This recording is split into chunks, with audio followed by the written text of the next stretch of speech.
Igreja de pé. Irmãos, abram por gentileza em Atos dos Apóstolos, capítulo 2. Atos capítulo 2. E também iremos abrir um outro texto, o livro do apóstolo Paulo aos Efésios, capítulo 5.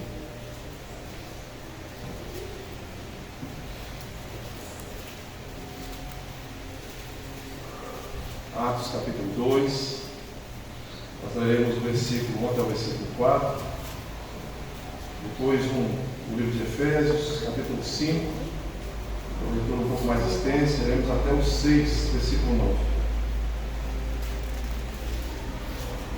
Vamos cuidar do tempo, talvez dá para a gente tratar tudo hoje.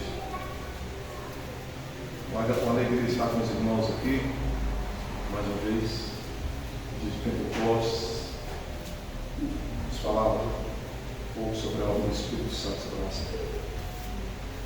Livro de Atos dos Apóstolos diz assim, capítulo 2, versículo de 1 a 4. Ao cumprir-se o dia de Pentecostes, estavam todos reunidos no mesmo lugar. De repente veio do céu um som, como um vento impetuoso, e encheu toda a casa onde estavam assentados.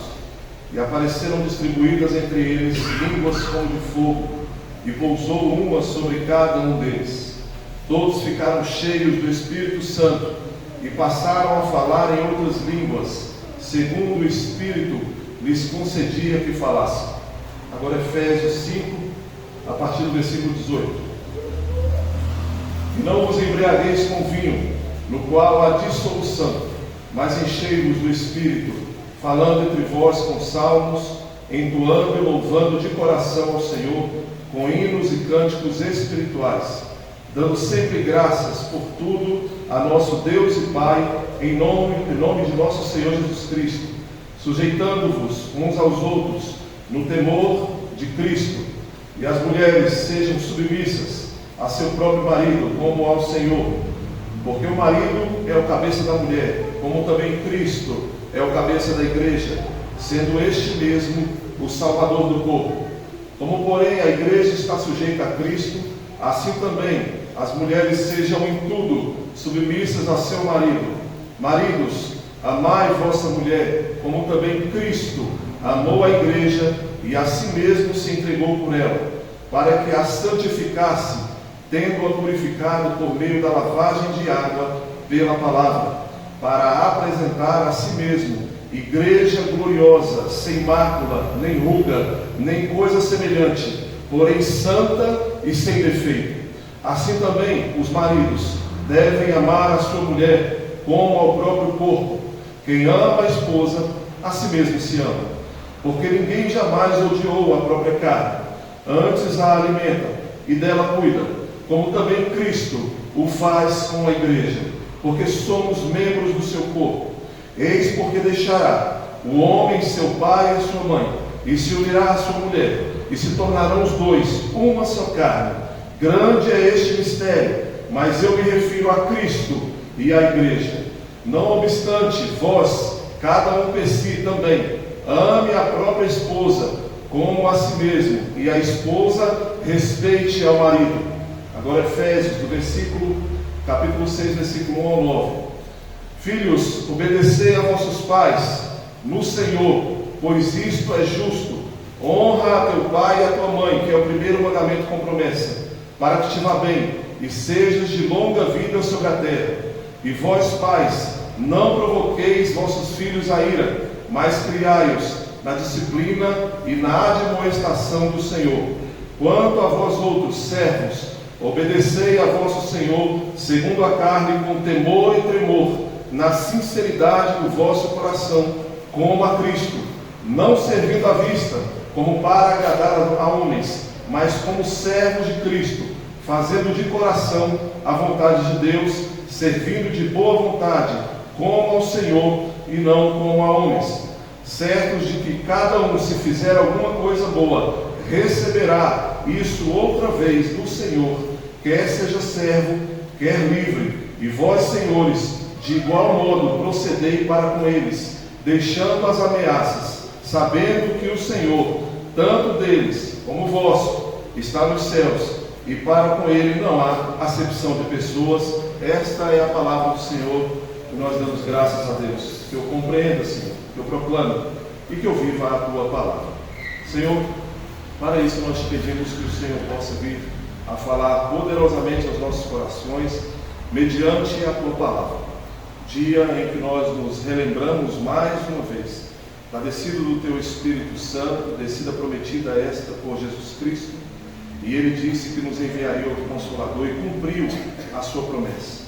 O Espírito Santo está até os dias de hoje apontando para Cristo Jesus, e é exatamente nesse sentido que nós te pedimos que esta palavra a ser pregada nessa manhã aponte também mais uma vez a Cristo Jesus, e que isso venha mediado e intermediado pelo Teu Espírito Santo que já se faz presente em nosso meio. Nós te pedimos, ser misericordioso conosco e fala profundamente através da Tua palavra, em nome de Jesus. Amém. Os irmãos podem sentar. Irmãos, hoje, dia de Pentecostes, o dia em que nós comemoramos a descida do Espírito Santo, descida essa prometida por Jesus Cristo à igreja. Ele falou que se Ele não fosse, Ele não enviaria o outro Consolador. Ele falou: olha, eu preciso subir para assim enviar o outro Consolador. Esse outro Consolador, o Espírito Santo. Mas para a gente entender o dia de Pentecostes, nós precisamos entender primeiro quem é a pessoa do Espírito Santo. Então, num breve resumo, nós precisamos entender rapidamente como acontece a dinâmica da presença do Espírito entre nós. Bem, muito foi discutido no início da igreja, ali nos primórdios da igreja, nos primeiros concílios, de que se tratava o Espírito Santo. Seria ele uma força? Seria algo ao qual nós dominamos no dia de hoje, por exemplo, que nós enchemos o nosso paletó dessa força a qual nós dominamos e jogamos sobre pessoas, e essas pessoas então são cheias do Espírito Santo? Seria o Espírito Santo aquele o qual eu sopro sobre pessoas e assim os derrubo, os faço derrubar, e ali elas são tomadas pelo Espírito Santo? Seria isso o Espírito Santo, uma força? Não, não foi isso que chegaram à conclusão dos primeiros concílios da igreja. Eles chegaram à conclusão de que o Espírito Santo é uma pessoa. E é isso exatamente que a Bíblia nos confirma quando diz que Ele pensa, porque Ele conhece as profundezas de Deus. Também a palavra do Senhor vai nos dizer que Ele sente. A Bíblia nos adverte a que nós não venhamos a entristecer o Espírito Santo de Deus. Como poderia então uma força ser entristecida, se não uma pessoa? Então, uma pessoa se entristece, mas não uma força. Um outro texto que Paulo nos diz em Romanos capítulo 8, ele diz que o Espírito Santo intercede por nós, com gemidos inexprimíveis. Então é o Espírito Santo que ele pega as nossas orações, ele fala: olha, o João, a Maria, ele não está sabendo orar como convém, ele não está sabendo pedir como convém. Deixa eu explicar para o Senhor o que ele quer dizer. E ele também agoniza por nós. Gemidos inexprimíveis significa isso. Ele chega a agonizar. Lembra naqueles dias da sua maior luta na sua vida, em que você chegou, e assim como uma amiga minha me falou no trabalho, ainda essa semana, a filha dela está passando por uma situação de câncer. Abriram a barriga dela lá e não puderam fazer a cirurgia porque o câncer tomou tudo, e agora ela vive os últimos momentos. E então ela chegou para mim no trabalho e falou: João Paulo, eu chego em casa estafada, eu não consigo nem orar, eu não consigo nem falar com o Senhor. E então é exatamente nesse momento que o Espírito Santo chega e intercede a Deus com gemidos inexprimíveis, mostrando a Deus o que a minha amiga do trabalho quer dizer nessa situação de câncer que já dura anos já.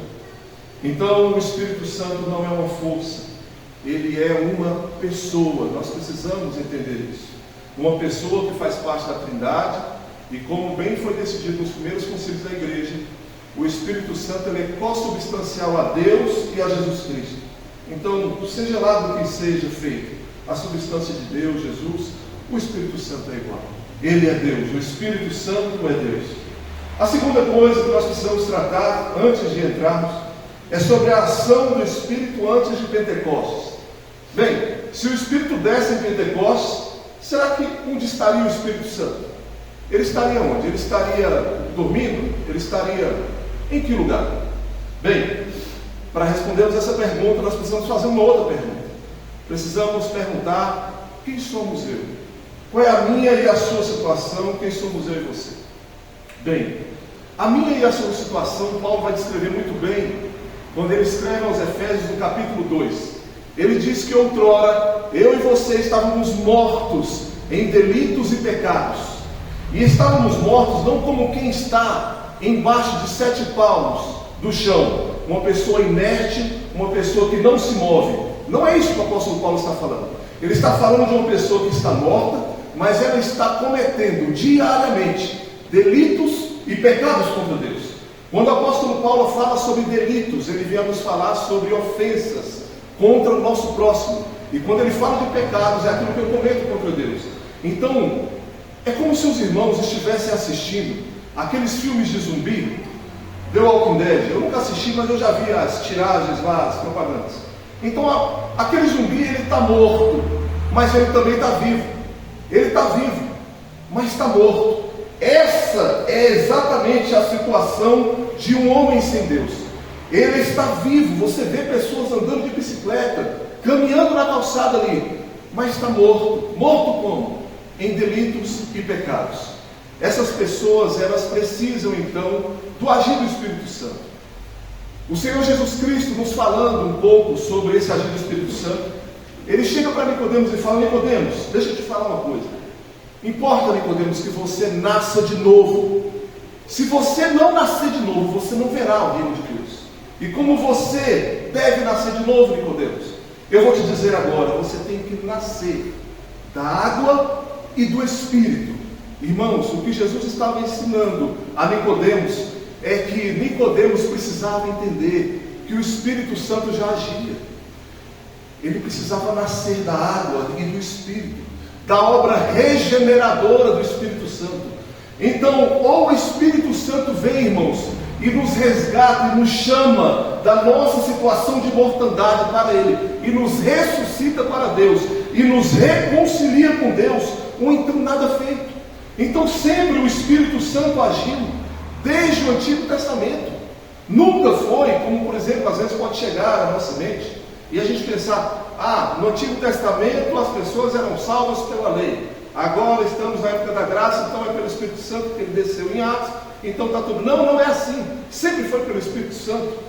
Paulo falando isso ao Timóteo, instruindo a Timóteo, no capítulo 1, do versículo 8 ao versículo 10, ele fala: Timóteo, deixa eu te falar uma coisa, a lei ela é boa, a lei é boa, e ela é dada para pessoas justas, não para pessoas justas, mas para transgressores.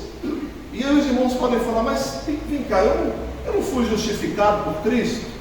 Será que eu preciso dessa lei? Porque se Paulo diz a Timóteo que a lei é boa, ela é dada a transgressores e não a pessoas justas, essa lei é para mim mesmo hoje?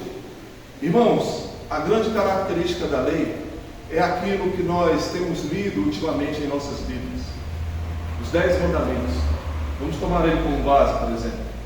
Nós, em algum momento, nessa semana, nesse último mês ou no ano, nós quebramos todos os 10 mandamentos, todos os preceitos do Senhor nós quebramos.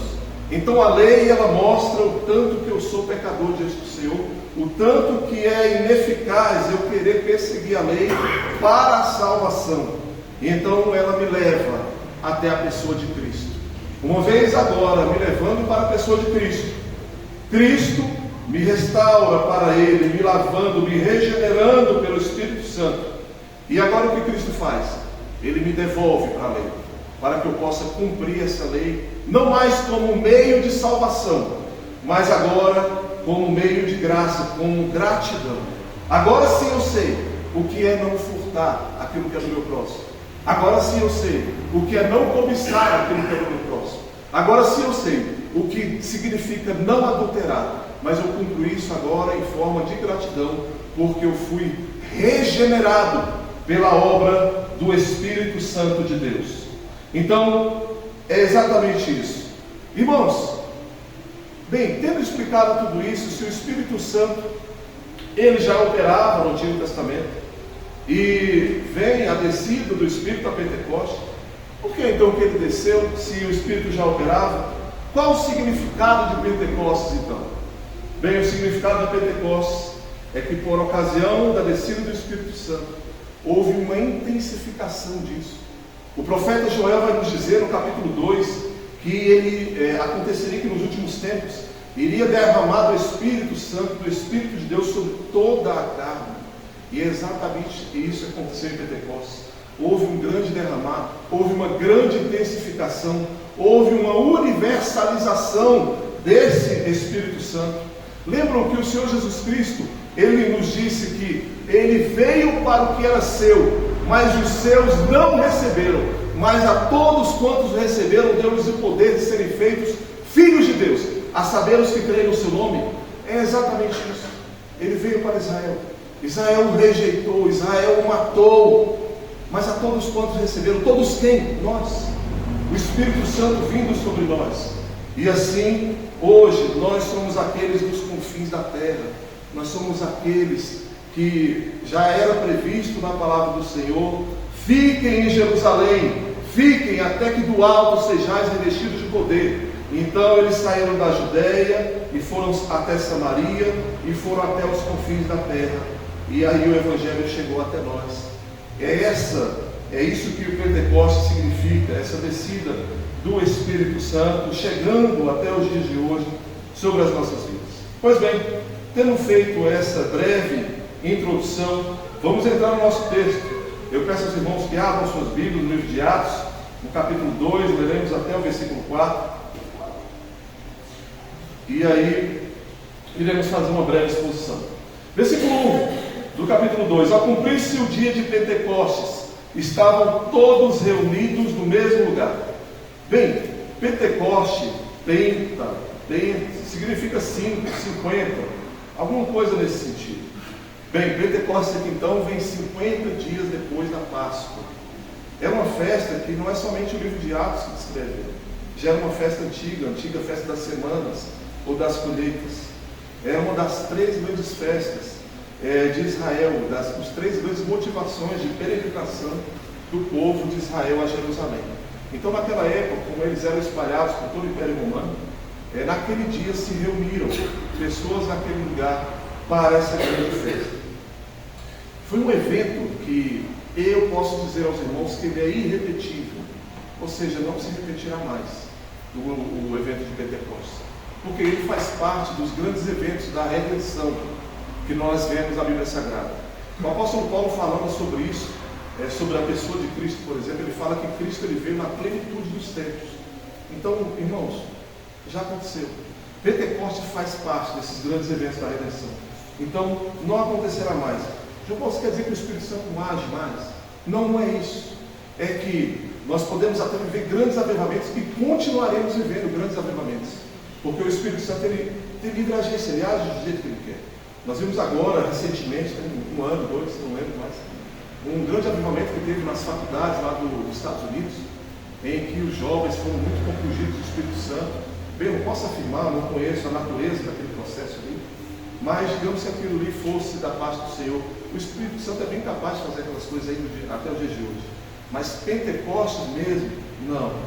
Houve som. Né? Versículo 2: De repente veio do céu um som, como de um vento impetuoso, e encheu toda a casa onde estavam assentados.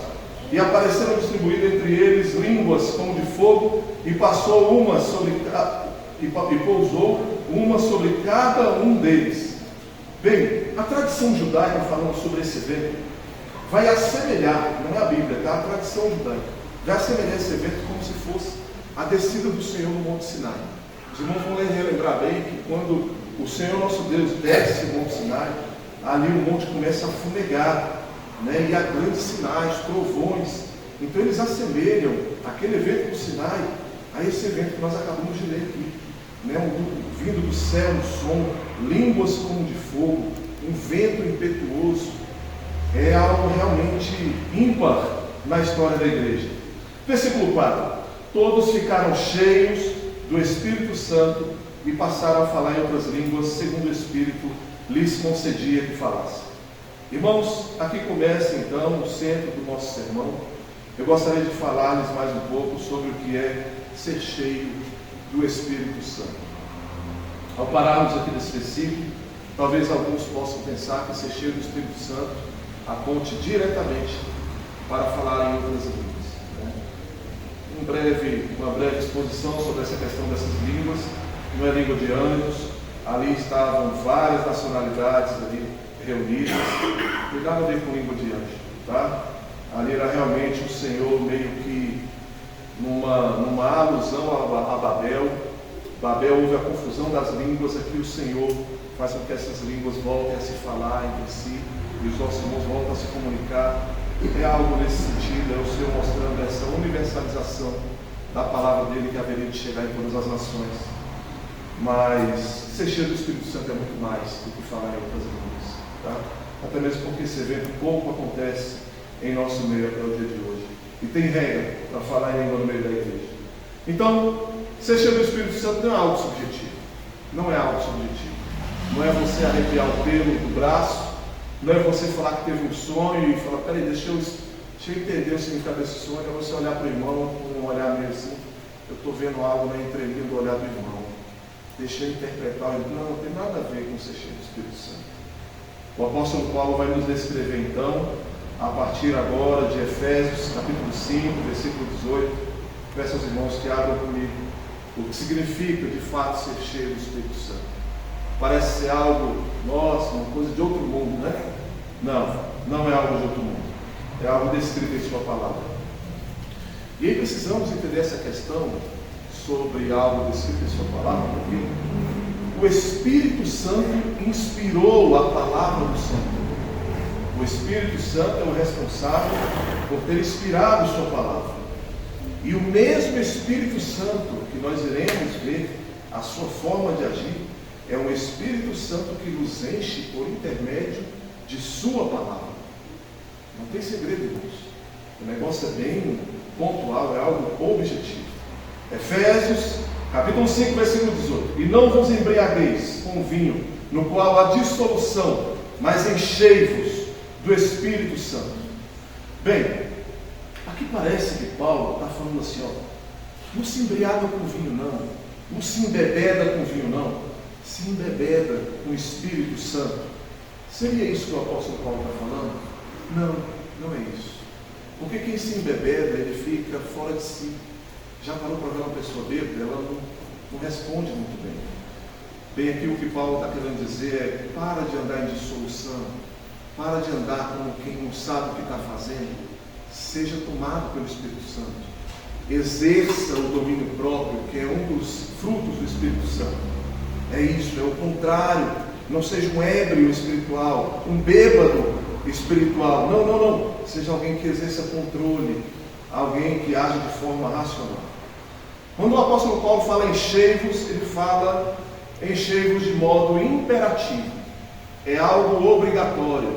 Toda vez que você vê um imperativo na Bíblia, você vai lembrar que é um mandamento do Senhor.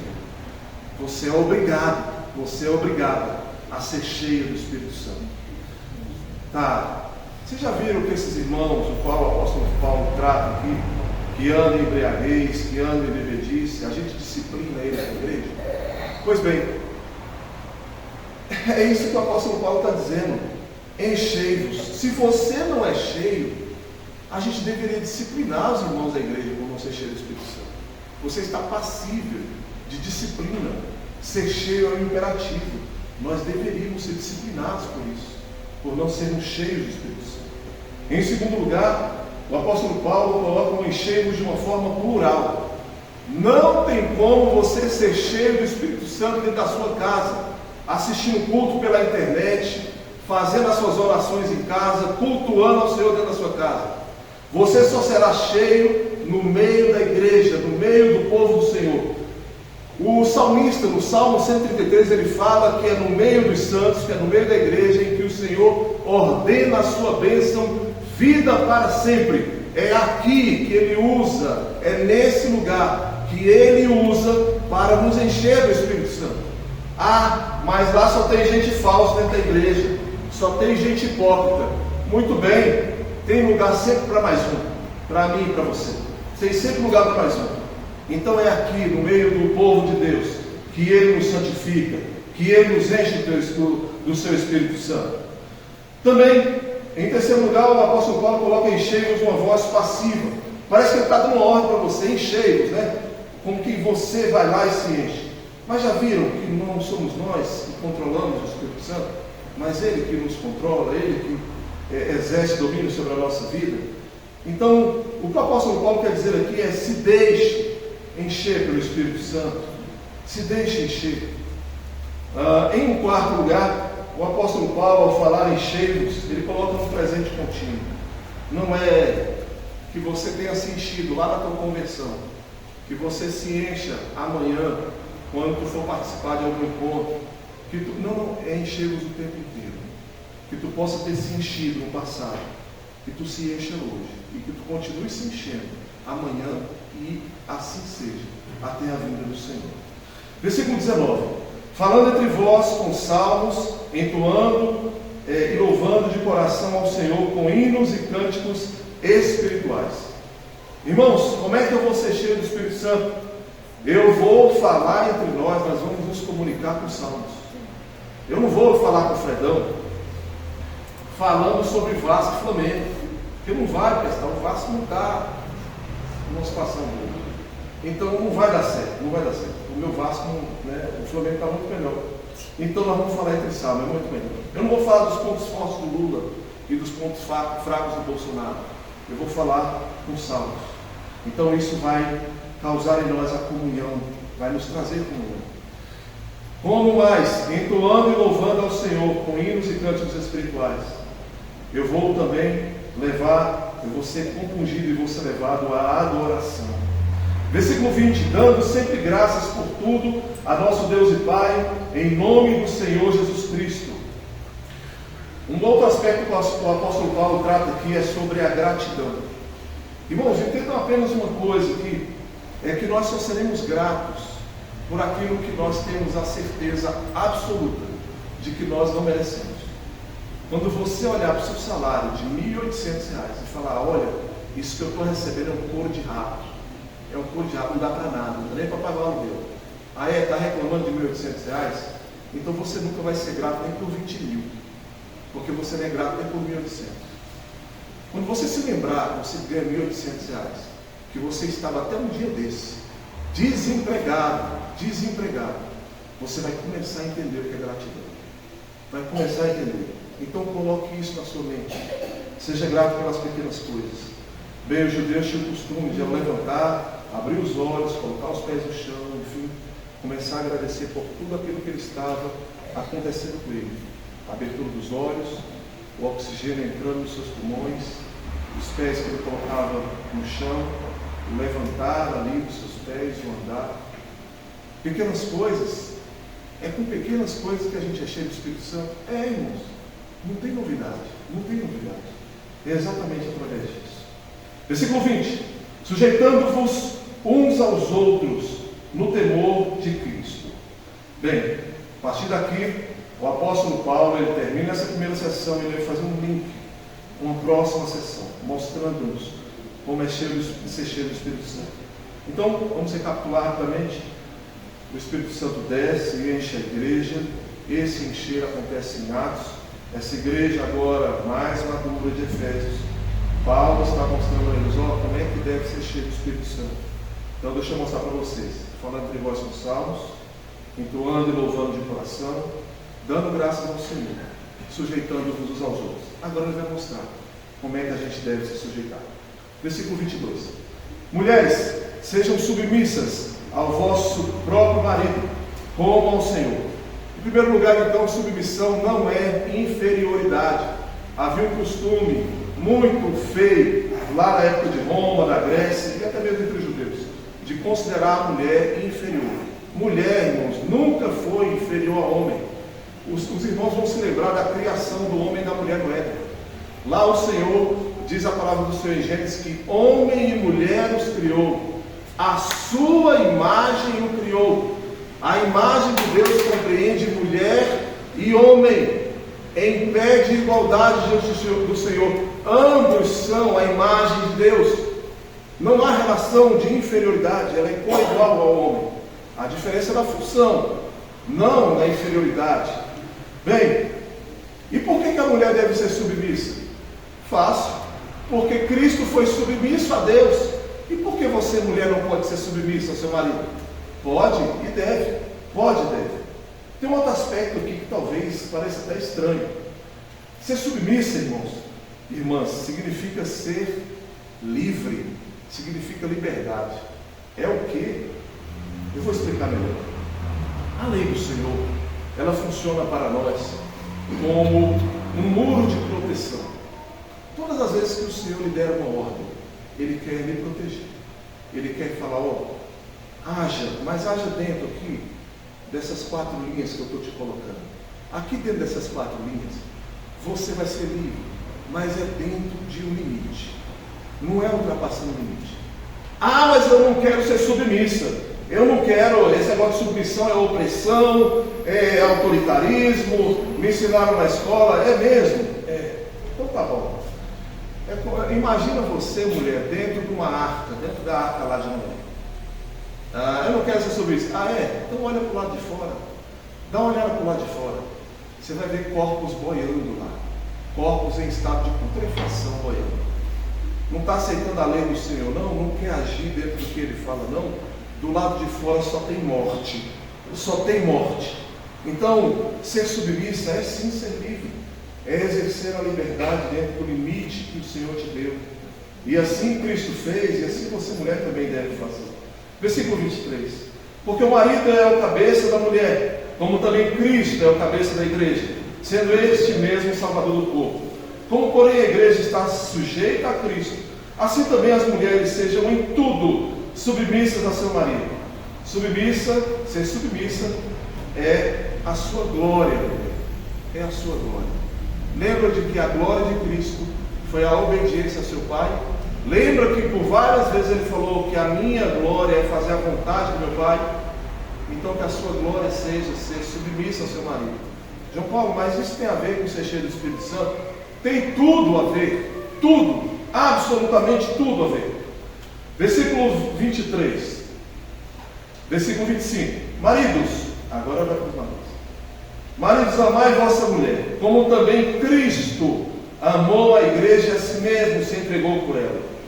É dever do marido amar a mulher.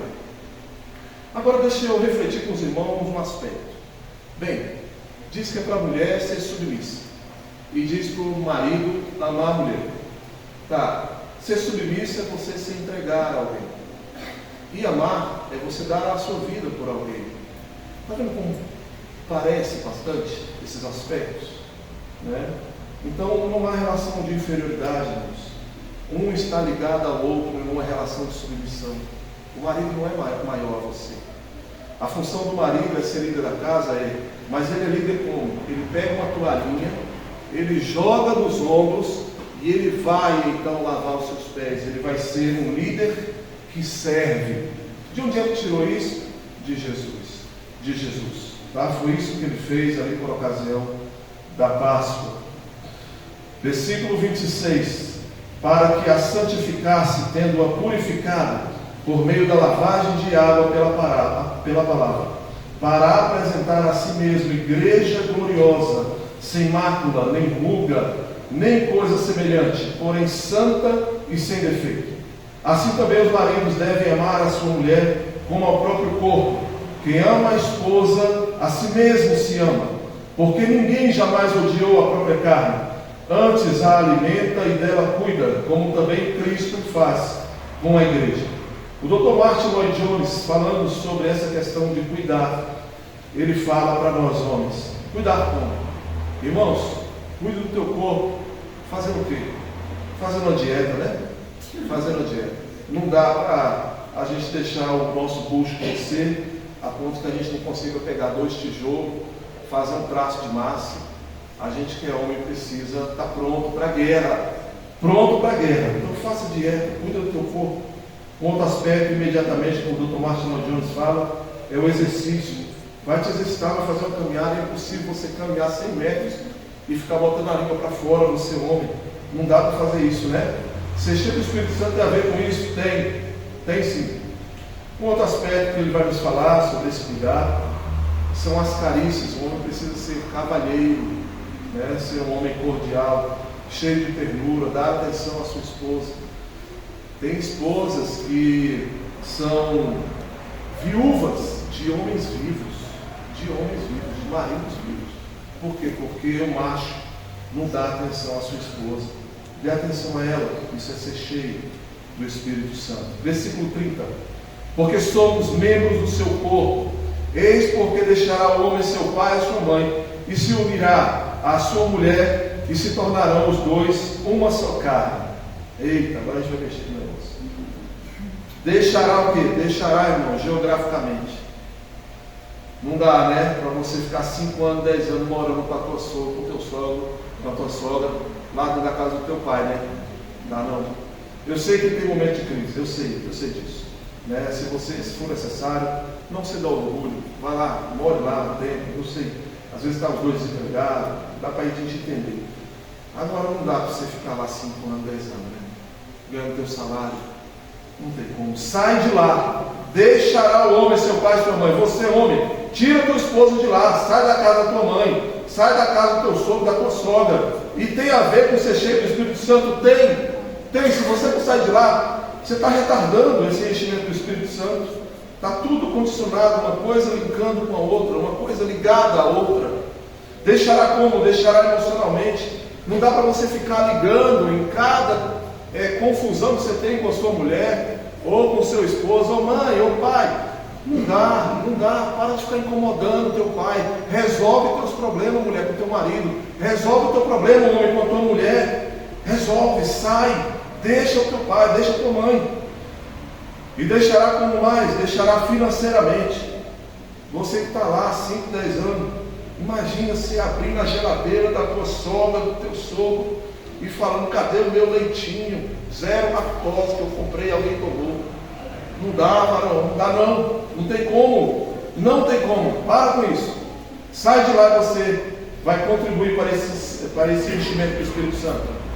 Versículo 32, grande é esse mistério, mas eu me refiro a Cristo e à igreja.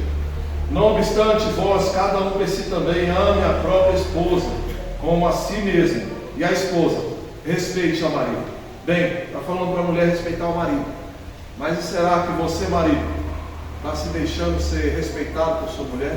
É um homem que merece o respeito da sua mulher? E aqui vai essa reflexão. Entrando em Efésios, capítulo 6, versículo 1 a 9. A espada que corta de lá, corta de cá também, agora vai cortar os filhos. Bem, no que diz respeito aos filhos, tem 2 palavras que resumem os filhos aqui em Efésios: obediência e honra. Versículo 1. Filhos, obedecer a vossos pais no Senhor, pois isto é justo. Vocês já pararam para perceber que a obediência é uma questão até mesmo da natureza? Já viu aqueles macacos grandes, não sei se chimpanzé, uns macacos grandão, que os filhotes vão brincar com ele lá, e aí o filhote ultrapassa a brincadeirinha, aí o pai dá logo um tabefe nele, e aí dá um lado, o macaco já fica logo mais. O filhote do leão é do mesmo jeito, o filhote lá meio sereleco, e brinca demais com o leão, ele se enfesa logo, dá uma patada logo, aí ele já obedece e fica logo. Gente, isso na natureza é perceptível, na natureza. Imagina dentro da nossa casa, filhos. Imagina dentro da nossa casa. Sejam obedientes aos vossos pais. Versículo 2: honra teu pai e tua mãe, que é o primeiro mandamento com promessa, para que te vá bem e sejas de longa vida sobre a terra. Honrar é muito mais que obedecer. Honrar é amar, é respeitar o teu pai e a tua mãe. Irmãos, tem gente aqui que compreendeu a palavra do Evangelho, já está andando há muito tempo no Evangelho, só que tem questões a resolver com o seu pai e com a sua mãe ainda. Muitos de nós. Volta lá depois do que a palavra está te dizendo e volta a honrar o teu pai e a tua mãe. Ah, mas você não sabe o que ele fez comigo. Não interessa o que ele fez.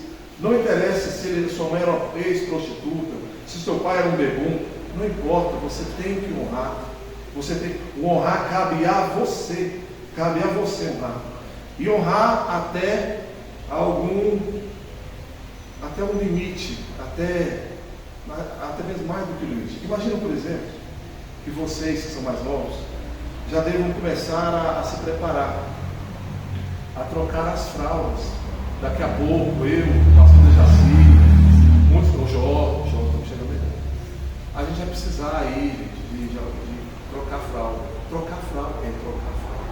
Isso é um ato. Talvez seja o maior exemplo de honra, seja trocar fralda. Tá? Então estejam preparados. Não fomos nós que trocamos as fraldas de muitos de vocês. Estejam aptos a chegar a esse ponto. Tá? Vá o seu pai e a sua mãe a esse ponto. E isso tem alguma consequência, alguma coisa, o Senhor tem prosperidade e longevidade para que os teus dias sejam longos. O longo aqui não necessariamente tem muitos dias, porque tem gente que obedece, mas morre cedo.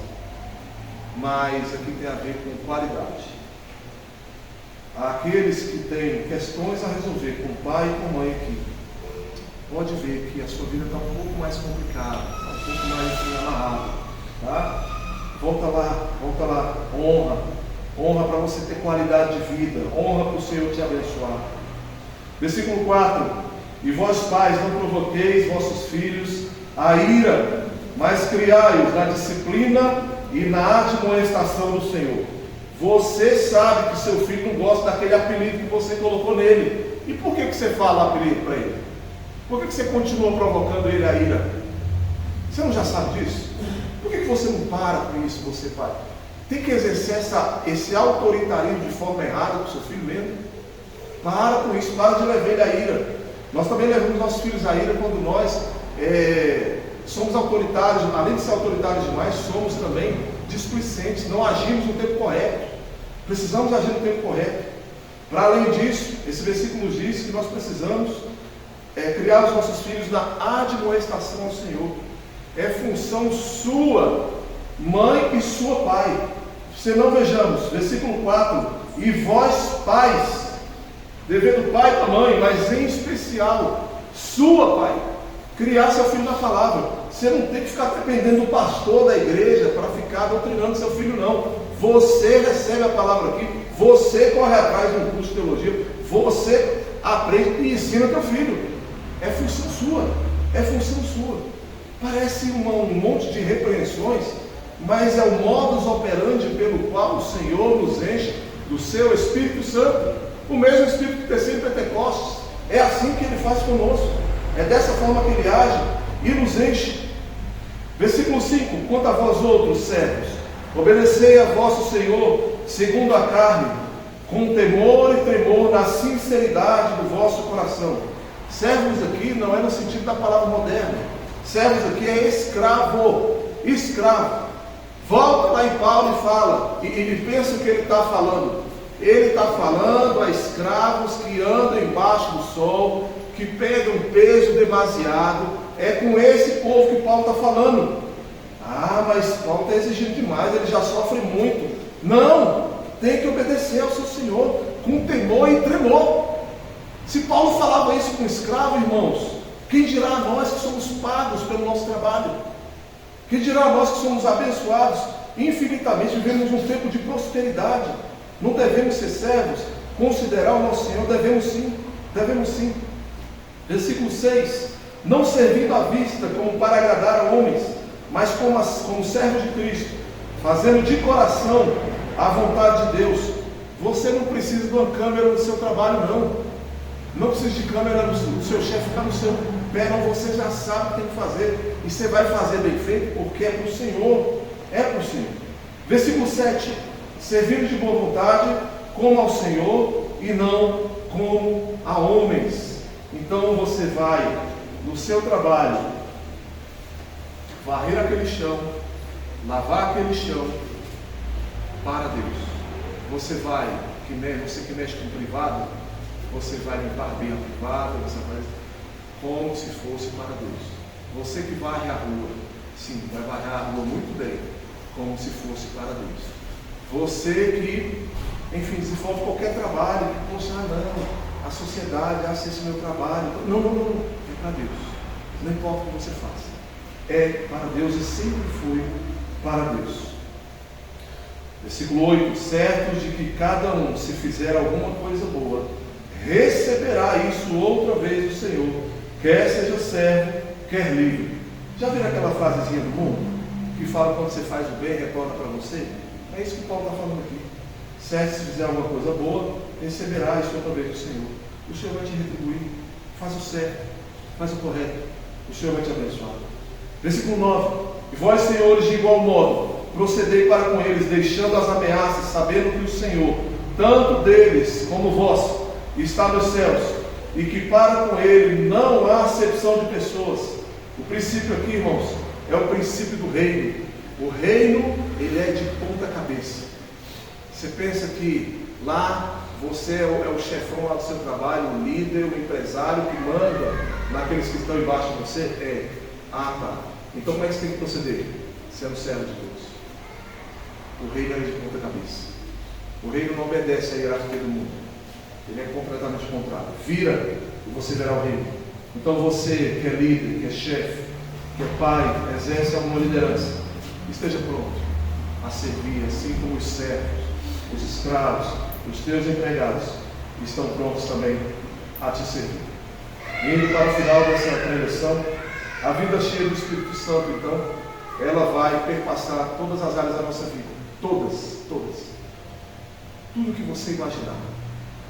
É a relação sua com sua esposa com você com seus filhos com você com seus servos, seus empregados, eles com você. É todas as relações humanas.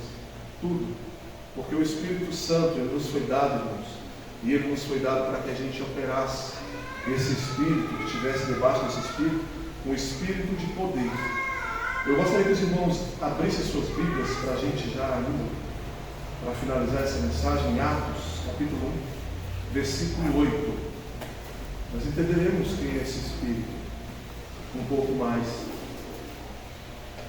Esse Espírito que nos capacita, esse Espírito que nos enche, esse Espírito que nos dá várias capacidades, mas uma em especial eu gostaria de ler junto com os irmãos. Atos capítulo 1, versículo 8. Diz assim: mas recebereis poder ao descer sobre vós o Espírito Santo, e sereis minhas testemunhas, tanto em Jerusalém como em toda a Judéia e Samaria e até os confins da terra. Irmãos, recebereis poder. Viver uma vida debaixo do Espírito Santo, sob a égide do Espírito Santo, é viver em poder. Poder. Você quer ser cheio do Espírito Santo? Você quer operar no poder do Espírito Santo? É tudo que a gente fala. Parece comum, não é comum. Parece ordinário, não. É algo que é ordinário, mas em se tratando do enchimento do Espírito Santo, de todos os milagres e curas, e enfim, o tanto que Ele pode nos restaurar para Ele mesmo, e assim nos mostrar coisas que nós ainda não sabemos, que nós ainda não temos aprendido, que nós ainda não temos sido capacitados, enfim, Ele quer nos dar ainda muito mais. Mas, perceberam? É nós às vezes que através dessas pequenas coisas, essas coisas ordinárias, não deixamos Ele nos encher. Mas o Espírito Santo, Ele é poder. Poder para quê? Poder para sermos testemunhas. Testemunha aqui, no livro de Atos, significa a palavra mártir. Mártir é aquele que morre, é aquele que morre. Então, você será cheio do Espírito Santo, você estará tão habilitado do Espírito Santo em meio a esses relacionamentos. E é só para isso? Não.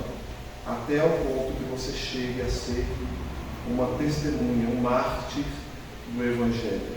Se isso for necessário, que você esteja plenamente habilitado. Agora, digam para mim, como é que a gente vai ser habilitado a ser um mártir, sendo que a gente não está habilitado a essas poucas coisas que nós acabamos de ler aqui? Precisamos estar habilitados em poucas coisas para que o Senhor possa então nos habilitar nessas coisas maiores, a chegarmos a ser essas testemunhas de Cristo. Logo, se você não está pronto para viver isso aqui, se você não está pronto para viver, se você não está pronto para morrer, você não está pronto para viver. Gostaria de encerrar essa preleção com uma frase de Joseph Tson, da Sociedade Missionária da Romênia, que ele dizia o seguinte: o cristianismo é uma religião de martírio, porque o seu fundador foi um mártir. Então, estejamos prontos, irmãos, até a última consequência. Estejamos prontos até aquilo que o Senhor quer fazer conosco. Vivemos tempos inseguros, tempos em que a gente não sabe se o cerco vai apertar de vez, mas se apertar, estejamos habilitados dessas poucas coisas aqui que o Senhor exige dentro da nossa casa mesmo, para que assim possamos estar capacitados a sermos cheios do Espírito Santo, operarmos esse poder e assim, se for necessário, sermos até mesmo, quem sabe, um mártir de Jesus Cristo. Vamos orar?